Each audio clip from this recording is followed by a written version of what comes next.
guys, magluluto ako ng mani. At etong mani na to, binili ko to 1 kilo. Hinugasan ko muna siya guys, kasi ito yung maning hubad. Ngayon, pagkahugas ko, nilagyan ko siya ng 2 kutsarang asin. 1 kilong maning hubad at saka 2 kutsarang asin. Ibababad ko pa po muna siya ng 6 hours. Tapos saka ko siya lulutuin mamaya. O yan guys, 6 hours na. Nilagyan ko siya ng tubig, yung eksakto lang na masinip yung butil ng mani. Yan. Tapos isasalang ko siya sa kalan ng dahan-dahan hanggang sa lumambot. O yan guys, o. Mahina lang yung apoy niya.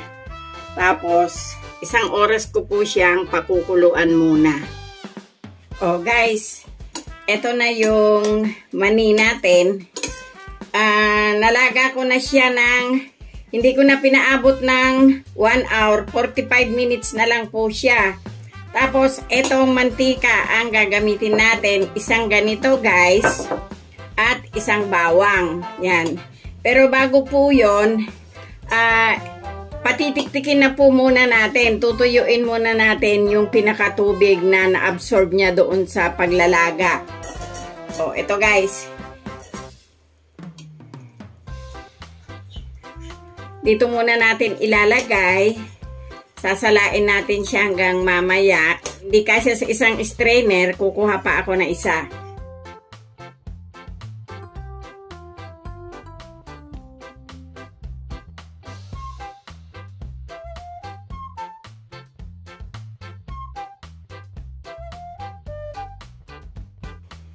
Oh guys, ito yung mani. Nakatulo na siya, natiktik na. Tapos naglagay ako ng paper towel sa malapad na pinggan. Dinivide ko yung 1 kilo sa 2 pinggan. Medyo tutuyuin muna natin siya guys. Oh guys, ito na yung mani natin. Yan. Tinakpan ko muna kanina habang pinatutuyo pa siya. Ito na. 2 plato.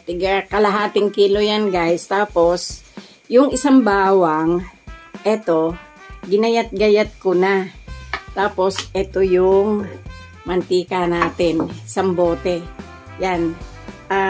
Itong bawang, ipiprito ko na po muna bago natin mamaya iprito itong mani. O yan guys, nilagay ko na yung 1 boteng mantika. Tapos, ang gagawin natin, unahin ko muna iprito yung bawang. Tapos, yung 1 kilo, 2 beses ko po siyang isasalang dito sa kawali. O guys, ito na yung bawang natin. Yan. Piprito natin siya hanggang sa maging brown.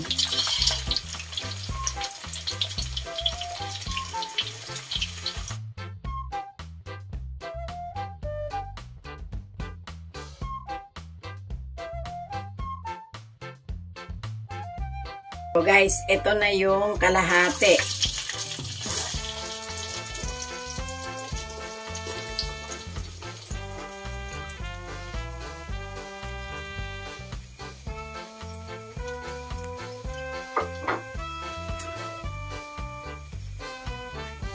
Open natin yung kalan. Yan.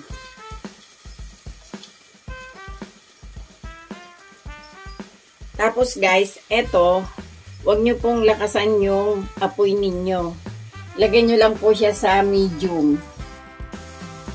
Oh guys, nakita nyo, mapula na siya. 15 minutes nyo lang po siyang iprito ng ganito. Oh, papatayin na po muna natin yung apoy. Yan, tapos hanguin natin. Lagay na muna natin dito guys. O, ito na guys, nahango na natin. Ibalik muna natin dito sa pinagtanggalan natin para makatulo yung mantika niya. Isasalang uli natin yung kalahati. O guys, ito na yung kalahati. Yan, isalang uli natin ng 15 minutes. O, ito na yung pangalawang batch na luto natin guys. Yan. 15 minutes na rin siya. O yan, papatayin ko na yung apoy at hahanguin naman natin sa pang-strainer.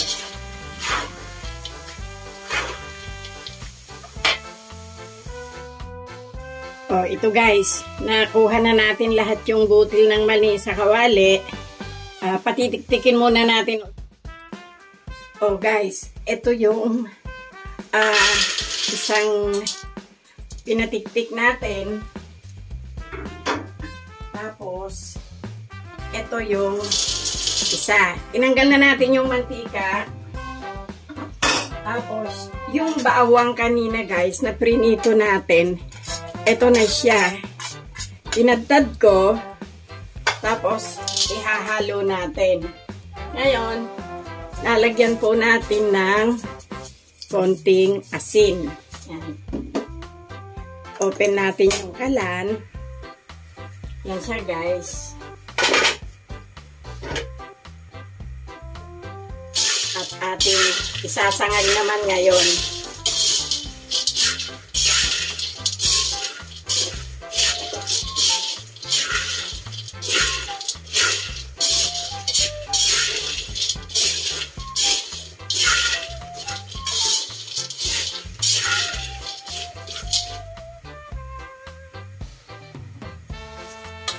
Lagyan po natin ng chili seeds.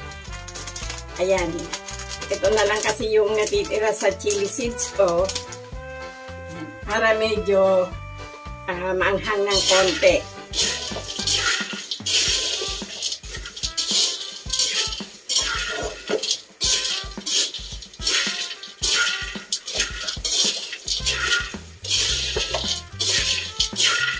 Mga 5 minutes nyo lang po siyang isangag. Kasi luto naman na po siya eh. Ang purpose po nito ay para humalo yung konting asin at saka po yung bawang na pinagtad natin.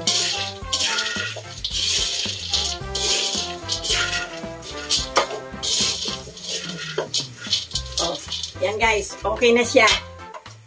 Yan. Oh guys, yung 10 piso, ito lang karami niya. 1, 2, 3,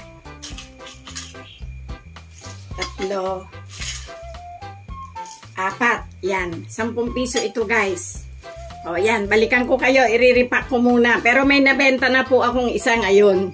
O yan guys, 25 pack ang nakuha natin. Bali, sa 10 piso, 250 ang lumabas doon sa puhunan natin. O yan, magluto po kayo nito. Maganda siyang pagkitaan. Tsaka, pag sinunod niyo po yung pagluluto ko, masarap po siya, promise. Bye-bye.